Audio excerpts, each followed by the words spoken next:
उनको ढूंढने जाने की जरूरत नहीं पड़ेगी, उनको बहुत दूर जाकर ढूंढना नहीं पड़ेगा।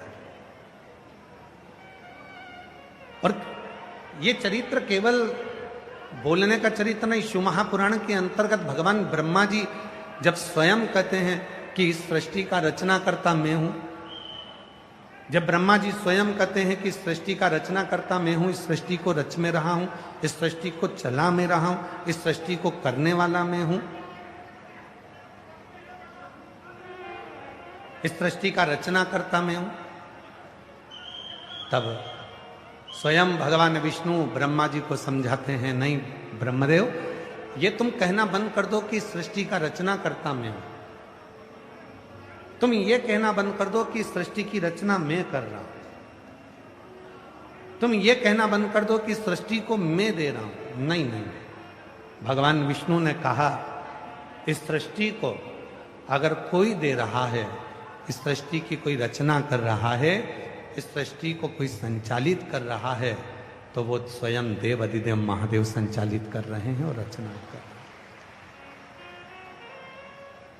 भगवान विष्णु ने कह दिया ब्रह्मा जी को, ब्रह्मदेव तुम ये कहना बंद कर दो कि ये सृष्टि की रचना मैं कर रहा हूं, इस सृष्टि को मैं चला रहा हूं।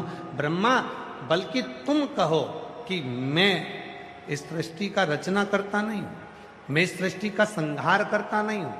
इस सृष्टि का रचना करता और संहार करता तो स्वयं देव अधिदेव महादेव है, मैं इसका कुछ भी नहीं, मैं कुछ भी नहीं। जो कुछ कर रहा है वो शिव कर रहा है। हम एक बात पूछें आपसे दिल्ली वालों, जरा उत्तर दीजिएगा, मेरी दिल्ली की जीजियों, मेरे दिल्ली के जीजाओं, मेरी बेटियों बेटाओं और मेरे बुजुर्ग माता पिता, उत्तर देना।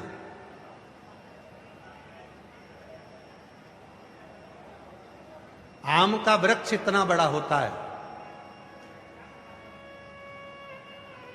मौसम्बी का वृक्ष बड़ा होता है, इमली का वृक्ष बड़ा होता है, खजूर का पौधा, खजूर का वृक्ष बड़ा होता है, पर उसका बीज कितना बड़ा होता है? छोटा सा। एक छोटा सा बीज एक बड़े पेड़ को बना देता है, एक बड़े वृक्ष को बना देता है। एक छोटा सा बीज एक बड़े वृक्ष का निर्माण कर देता है। उसी तरह हमारा छोटा सा पुण्य हमारे पूरे जीवन को सार्थक बना देता है। एक छोटा सा पुण्य, भूखे को भोजन, प्यासे को पानी, जय बाबा बरदानी। क्या प्रेरणा देता है कि हमने अपनी जिंदगी में अगर छोटा सा भी पुण्य करा तो वो एक बड़ा वृक्ष बन जाता, बड़ा।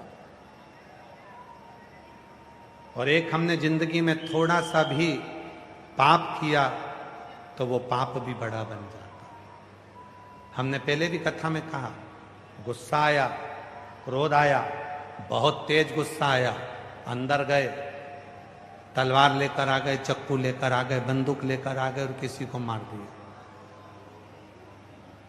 कितनी देर का गुस्सा आया था? 10 मिनट का। कितनी देर का गुस्सा आया था? 15 मिनट का। कितनी देर का गुस्सा आया था? 20 मिनट का। 10 मिनट के गुस्से में तुमने झगड़ा भी कर लिया, 15 मिनट के गुस्से में तुम घर में चले भी गए, 15 मिनट के गुस्से में तुम तलवार निकाल के लिए आए, 15 मिनट के गुस्से में तुम चक्कू निकाल कर लिया आए, 15 मिनट के गुस्से में तुम बंदूक निकाल कर लिया आए, और वो 15 मिनट का गुस्सा ऐसा आया कि तुमने सामने वाले को तलवार से मार दिया, चक्कू से मार दिया, बंदूक से मार दिया। अब गुस्सा कितनी देर का था? 10 मिनट का। गुस्सा कितनी देर का था? 15 मिनट का।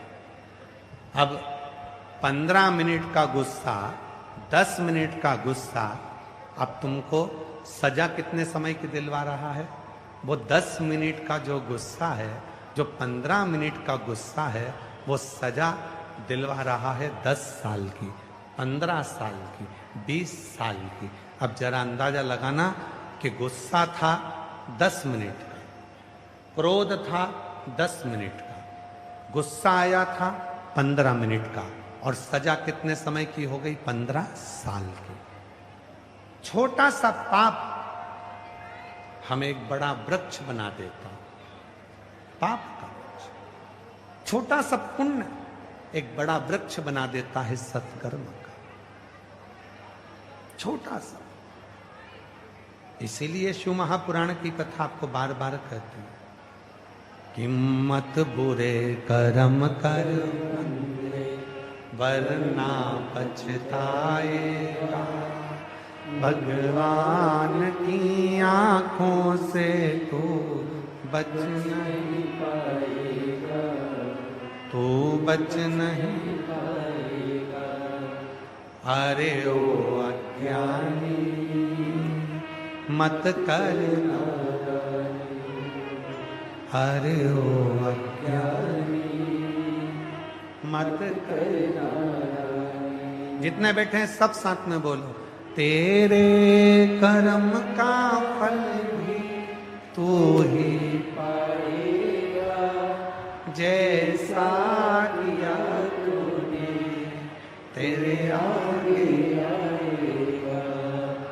मत बुरे कर्म कर बंदे वरना पछताएगा, भगवान की आंखों से तू बच नहीं पाएगा, तू बच नहीं पाएगा।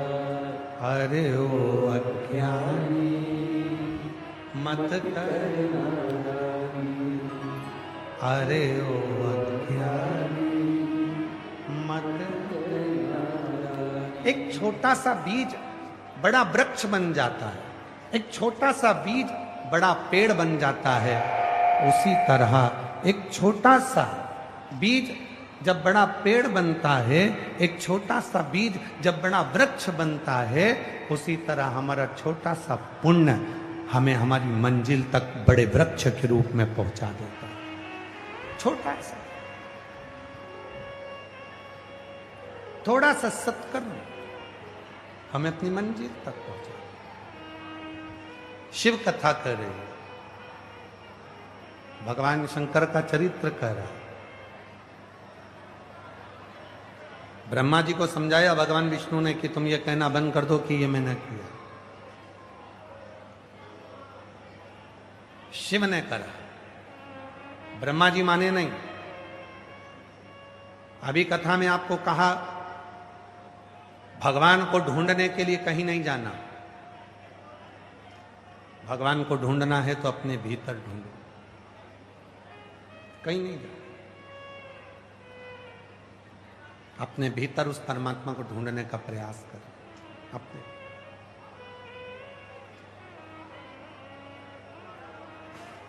ब्रह्मा जी को भगवान ब्रह्मदेव ने एक बड़े सारे पर्वत को घुमाना प्रारंभ करा और ब्रह्मदेव ने उस पर्वत को घुमाकर विचार किया कि मैं जानना चाहता हूं कि सृष्टि का रचना करता, संहार करता कौन है।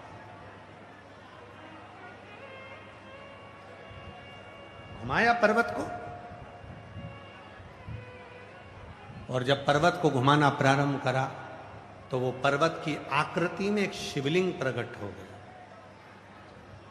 यदि कोई आपसे पूछे कि दुनिया का सबसे पहला शिवलिंग किसने बनाया था या किसने प्रकट करा था, तो आप उसका उत्तर दे सकते हो कि दुनिया का सबसे पहला शिवलिंग ब्रह्मा और भगवान विष्णु ने निर्माण किया था, एक पर्वत की आकृति, अग्निखंभ के रूप में, एक स्तंभ के रूप में भगवान शंकर का शिवलिंग प्रकट हुआ।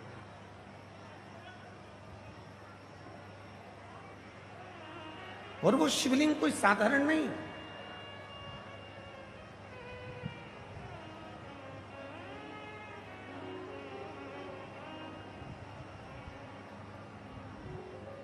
मेरी जीजियों,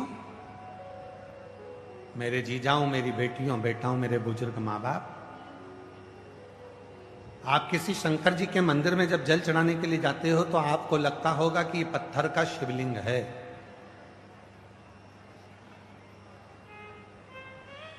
आपको महसूस होता होगा कि ये केवल एक पाषाण है, केवल एक पत्थर है। स्फटिक है, पारद का शिवलिंग है, स्फटिक का शिवलिंग है, लोहे का शिवलिंग है, लकड़ी का शिवलिंग है, मिट्टी का शिवलिंग है, पत्थर का शिवलिंग है, पारद का शिवलिंग है, गोमेद का शिवलिंग है, नीलम का शिवलिंग है, पुखराज का शिवलिंग है, मोती का शिवलिंग है।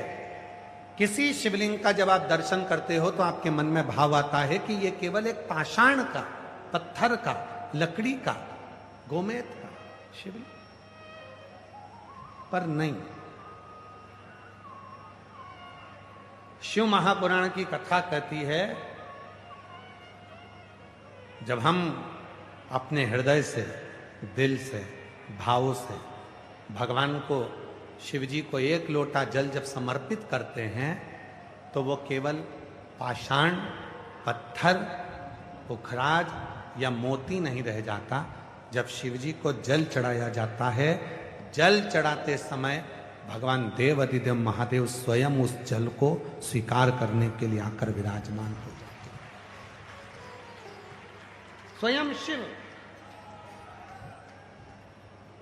वो पाषाण नहीं रहा, वो पत्थर नहीं रहा, स्वयं शिव प्रकट हो गया, स्वयं।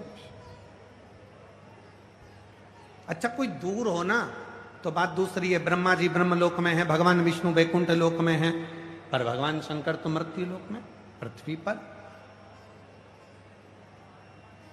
कोई बहुत दूर हो गया तो उसको अगर अपने मन की बात कहना है तो फिर पत्र लिखना पड़ेगा, तार करना पड़ेगा, वहां तक बात पहुंचेगी कि नहीं पहुंचेगी कोई भरोसा नहीं है। पर यदि जो नजदीक में,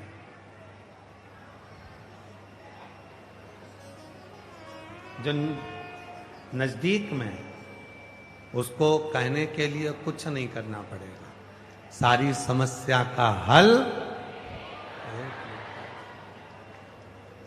उसको कहने के लिए बहुत कुछ करना नहीं पड़ेगा। अगर शिव को अपने मन की बात कहना है, भगवान शंकर को अपने मन की बात कहना है, शिव जी को अपने मन की दशा कहना है, शंकर भगवान को अपने मन की दशा कहना है, शिव जी को अपना दुख कहना है, शंकर भगवान को अपनी तकलीफ कहना है, तो कुछ नहीं करना है। केवल एक लोटा जल लेकर जब श्री शिवाय नमस्तुभ्यम कहते कहते हम शिव जी को जल समर्पित करते हैं तो शिव हमारे मन की बात को सुनते। एक पत्र है, अच्छा है, देखिए।